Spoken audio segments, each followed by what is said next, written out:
నమస్తే welcome to YoYo TV. Jubilee Hills ఉప ఎన్నికలో 3 పార్టీల ప్రచారంలో జోరుగా సాగుతూ ఉంది. సో మరి ఎవరు గెలుస్తారనే ఉత్కంఠ అయితే రోజు రోజుకు పెరుగుతూ ఉంది. సో ఇంకా 4 రోజులలో ఎన్నిక ఉండబోతుంది. సో మరి ఎవరు గెలుస్తారనే దాని కూడా చర్చ జోరుగా నడుస్తూ ఉంది. సో దీనికి సంబంధించి మనతో పాటు మాట్లాడడానికి బీసీ నాయకులు అయితే ఉన్నారు. సో వాళ్ళతో మాట్లాడదాం. మనతో పాటు విక్రమ్ గారు కూడా ఉన్నారు. అన్న, ఎట్లా సాగుతూ ఉంది, అంటే ఎట్లా ఉండబోతుంది జూబ్లీహిల్స్ ఉప ఎన్నిక అనేది? సో మరి 3 పార్టీలు అయితే పెద్ద ఎత్తున ప్రచారంలో పాల్గొంటూ ఉన్నారు. సో మరి బీసీల మద్దతు ఎవరికి ఉండబోతుంది? ఖచ్చితంగా బీసీల మద్దతు నవీన్ కుమార్ యాదవ్ గారికే ఉంటుంది. ఎందుకంటే వాళ్ళ ఫాదర్ కూడా చిన్నశీశలమన్న కూడా పూర్తి స్థాయిలో బీసీ సంఘాల్లో పనిచేసిన వ్యక్తి.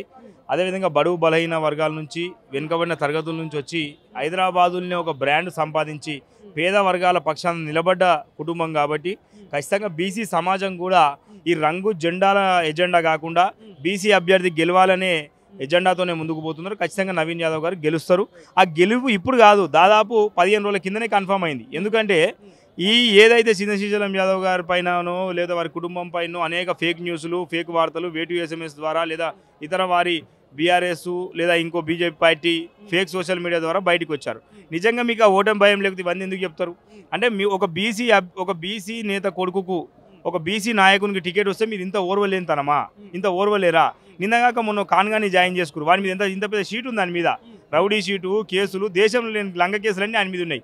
అదేవిధంగా అనేక మంది మీ పార్టీలో ఉన్న దొంగలు ఉన్నారు, లంగలు ఉన్నారు. వాళ్ళందరినీ విడిచిపెట్టి మీరు వీళ్ళని రౌడీ అంటాం. రౌడీ అంటే ఆయన నిజమే ఏ రౌడీ అంటే పేద ప్రజల పక్షాన నిలబడ్డ రౌడీ. ఈ పక్కన ఉన్న బస్తీ వాసులకు నీళ్లు లేకపోతే, ఏదైతే అన్నపూర్ణ స్టూడియో ముందుకెళ్ళి పైప్ వేసుకపోతే ప్రజలకు నీళ్లు కావాలని చెప్పి పైప్ బలగొట్టి పేద ప్రజలకు దాహం తీర్చిండు.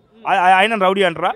అదేవిధంగా ఎవరైతే మైనార్టీ సోదరులు సిక్కులు ఉన్నారో వారికి శ్మశాన వాటిక లేక అనేక ఇబ్బందులు పడుతుంటే 10 సంవత్సరాల కిందనే ఎకరన్నర శ్మశాన వాటికి ఇచ్చిండు. అదేవిధంగా బస్తీలలో ఏదైతే ప్లాట్లు వేరే వాళ్ళు, ఈ గవర్నమెంట్ ప్లాట్లు వేరే వాళ్ళు దౌర్జన్యంగా గుంజుకుంటుంటే పేద ప్రజలకు పట్టాలు వంచిండు. ఈ పక్కన స్కూల్ ఇప్పుడు మీరు నిదర్శనం తీసుకొని చంద్రబాబు నాయుడు గారు 4 రోజులలో తీసుకొచ్చి స్కూల్ను డెవలప్ చేసింది.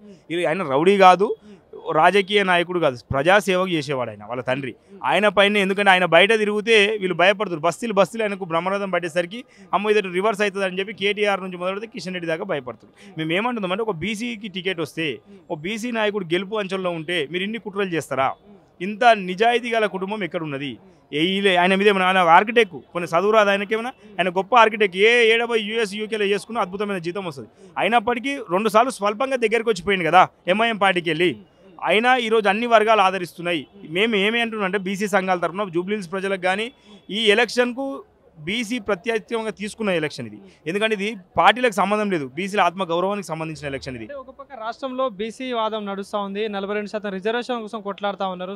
సో మరి ఈ ఎన్నికలో ఒక పక్క బీసీ అభ్యర్థి, అదేవిధంగా మిగతా పక్కల వేరే వాళ్ళకి సంబంధించిన అభ్యర్థులు పోటీ చేస్తూ ఉన్నారు. సో వారిపై కూడా అనేకమైన ఆరోపణలు. బీజేపీ ఏమో MIM అభ్యర్థి అని చెప్తా ఉంది, బీఆర్ఎస్ ఏమో రౌడీ అని చెప్తా ఉన్నారు. సో ఎట్లా చూడొచ్చు మరి బీసీ నాయకులుగా ఏం చెప్తారు దీనిపై? వాళ్ళు ఏది చెప్పినా నవీన్ యాదవ్ అంటే గెలిచే అభ్యర్థి, రేపు పొద్దున అసెంబ్లీలో కూర్చునే అభ్యర్థి, సమయం సందర్భం కలిసి వస్తే మంత్రి అయ్యే అభ్యర్థి, పేద ప్రజలకు బడుగు బలైన వర్గాల నుంచి వచ్చిన గొప్ప నాయకుడు. నేను ఏమంటున్నా అంటే మీరు ఆయన క్యాడర్ చూడండి, లేదా ఆయన క్యాలిబర్ చూడండి. ఆ క్యాలిబర్ ఇడిచిపెట్టి వేరే ముచ్చట్లు ఎందుకు? మీ పార్టీల పైన ఎంతమంది పైన లేవు?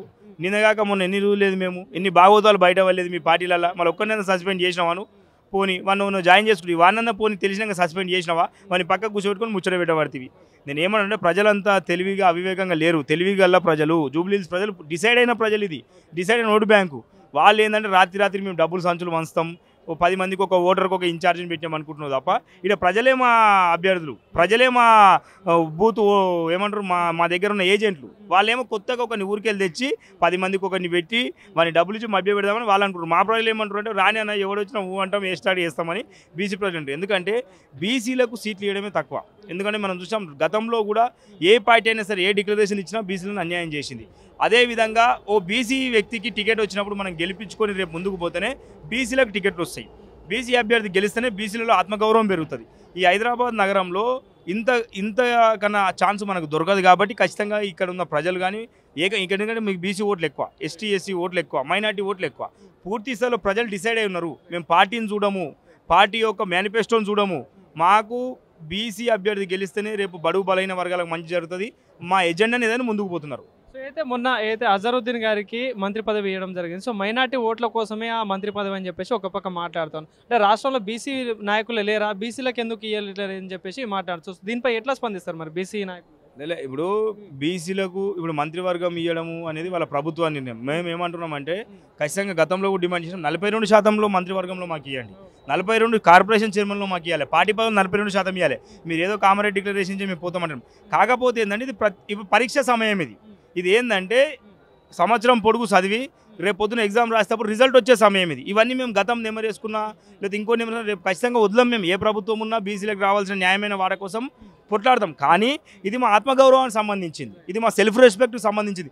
ఏవతు బడుగు బలైన వర్గాల సెల్ఫ్ రెస్పెక్ట్కు లేదా రేపు పొద్దున మనకి ఏది మంచి జరగాలన్నా చెడ్డ జరగాలన్నా మన ఐక్యతకు సంబంధించింది. కాబట్టి జూబ్లీ హిల్స్ ప్రజలందరూ కూడా ఏకతాటిపైకుని నవీన్ యాదవ్ గారిని గెలిపిస్తేనే రేపు మంచి ఖచ్చితంగా నవీన్ యాదవ్ గారు 50,000 మెజార్టీ ఓటుతో గెలవబోతుండు.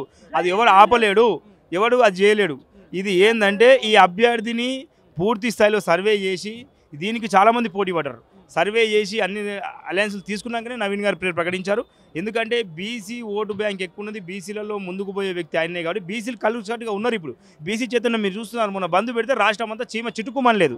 కాబట్టి ఖచ్చితంగా నవీన్ యాదవ్ గారు గెలుపు ఆపలేరు. బీసీ సంఘాలుగా మేము కూడా ఇంటర్నల్ ఎక్కడ చేయాలో అక్కడ చేస్తున్నాం. అన్ని కులాల్లో కూడా చైతన్యం పెరిగింది. ఇప్పుడు ప్రతి ఒక్కరు కూడా ముందుకు వచ్చారు. అగ్రవర్ణాల్లో ఉన్న పేదల వాళ్ళు కూడా నవీన్ గెలుస్తామని ముందుకు వచ్చారు. ఖచ్చితంగా నవీన్ గారు గెలవబోతున్నారు. గెలిచిన విజయోత్సవంలో కూడా ఖచ్చితంగా యోయో టీవీలో మేము మళ్ళీ వచ్చి మాట్లాడతాం. ఈ బీసీల గెలుపును ఎవడు ఆపలేడు. ఇంకోటి ప్రజలారా, ఈ దొంగ నాయకుల మాటలు కేటీఆర్ గారు కావచ్చు, లేకపోతే ఇంకో కిషన్ రెడ్డి గారు కావచ్చు, వాళ్ళ పార్టీ అభ్యర్థి గురించి చెప్తారు తప్ప బీసీలందరూ ఒక మాట ఆలోచించాలి. ఎస్సీ ఎస్టీ బీసీ మైనార్టీలారా, ఇది మన ఆత్మగౌరవానికి సంబంధించింది. ఇది మన ఇజ్జత్ కా సవాల్. ఈ ఇజ్జత్ కా సవాల్లో మనం ఓటేజ్ గెలిపించుకుంటే రేపు పొద్దున మనకు భవిష్యత్తు ఉంటుంది. కాబట్టి ఖచ్చితంగా మీకు పార్టీ నచ్చినా నచ్చకున్నా ఎవరు ఏం అభ్యర్థి పెట్టినా మీరు దాన్ని పట్టించుకోవద్దు. మన ఎజెండా బీసీల గెలుపు. కాబట్టి ఆ ఎజెండా ఒకటే దృష్టిలో పెట్టుకొని నవీన్ గారికి ఓటేసి గెలిపియాలి. రేపు పొద్దున ఖచ్చితంగా మన హక్కుల కోసం మేమందరం పోరాడతాం. మనకు రావాల్సిన వాటా మనకు వస్తుంది. కాబట్టి ఇది గెలిపించుకుంటే మనం ముందుకు పోతాం. కాబట్టి ప్రతి ఒక్క ప్రజలు కూడా ఆ గెలుపు తీసుకోకపోతారు. ఖచ్చితంగా నవీన్ యాదవ్ గారి విజయం సాధ్యం.